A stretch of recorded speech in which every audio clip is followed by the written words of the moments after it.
कलयुग को सभी युग में से सबसे सर्वश्रेष्ठ क्यों कहा गया है और ऐसा किसने बताया?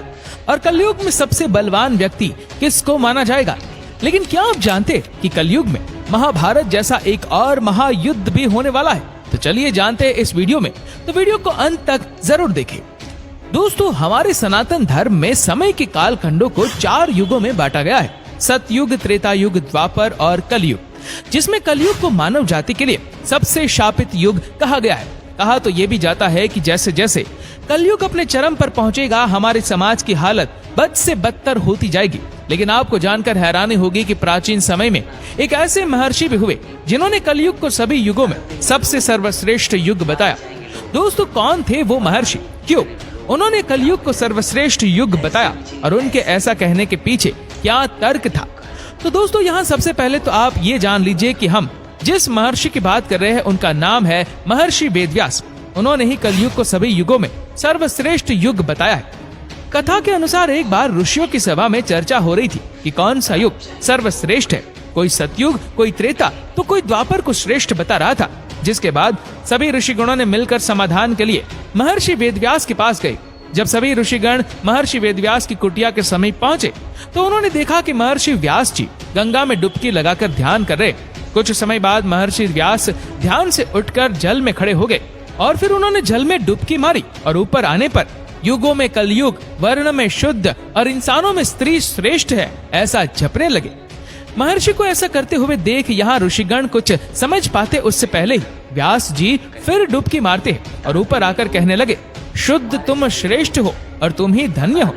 अब सभी ऋषिगण एक दूसरे की तरफ आश्चर्य से देखने लगे और महर्षि व्यास के इस व्यवहार पर आश्चर्यचकित होकर आपस में बात करते हुए कहने लगे कि अब तक तो हम लोगों ने सुना था कि युगों में कलयुग श्रापित युग है और जातियों में ब्राह्मण ही श्रेष्ठ है, तो फिर व्यास जी ये कौन सा मंत्र जाप रहे?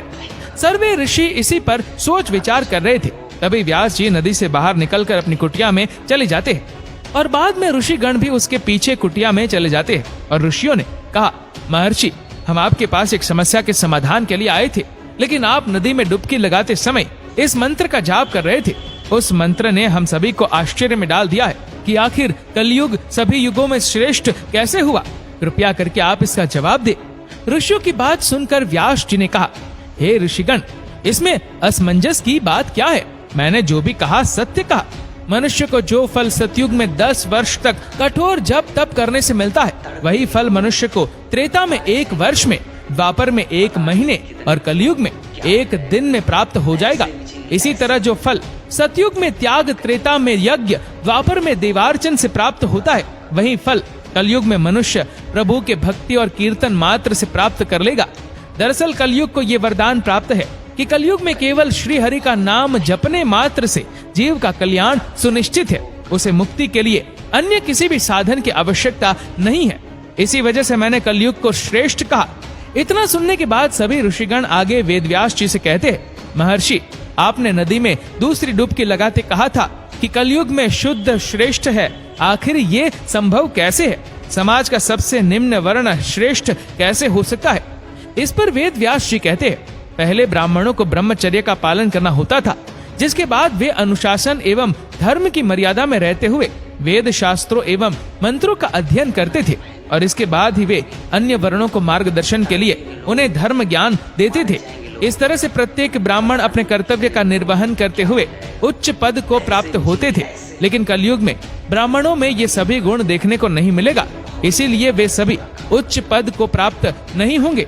लेकिन शुद्ध में पहले से ही ब्रह्मचर्य और शास्त्रों के अध्ययन का नियम लागू नहीं होता आ रहा है। इसीलिए कलयुग में जो शुद्ध होंगे वे अपनी सेवा भाव के बल पर उच्च पद को अर्जित कर लेंगे। इसीलिए मैंने शुद्ध को कलयुग में सभी मनुष्यों में श्रेष्ठ कहा। दोस्तों, कथा के अनुसार व्यास जी यही नहीं रुके, वे आगे कहते हैं, जो पुरुष कलयुग में अपने गुण रूपी जल से अपने समस्त दोषों को धो डालेगा, वो पुरुष कलयुग में श्रेष्ठ पुरुष कहलाएगा। इसीलिए हे मुनिगण, कलयुग वासियों के लिए ये मेरी सलाह है कि अगर वे अपने जीवन को सफल और सुखी बनाना चाहते हैं तो सदा श्री कृष्ण रूपी हरि नाम का जाप करे। अगर वे ऐसा करते हैं तो कलयुग के बाद यानी अपनी मृत्यु के बाद वे वैकुंठ धाम में स्थान प्राप्त करेंगे। इन सभी बातों को कहने के बाद महर्षि व्यास जी सभी ऋषियों से कहते हैं कि हे मुनिवर, मुझे उम्मीद है कि मैंने आपकी सभी शंकाओं का समाधान कर दिया। इसीलिए अब आप बताएं कि आप सबका यहाँ कैसे आना हुआ। इस पर सभी ऋषियों ने एक स्वर में कहा, हे महर्षि, हम यहाँ आज इस शंका को लेकर आपके पास आए थे, वो आपकी कृपा से अब दूर हो गई है। ऋषियों के मुख से ये बात सुनकर व्यास जी अब मुस्कुराने लगते हैं।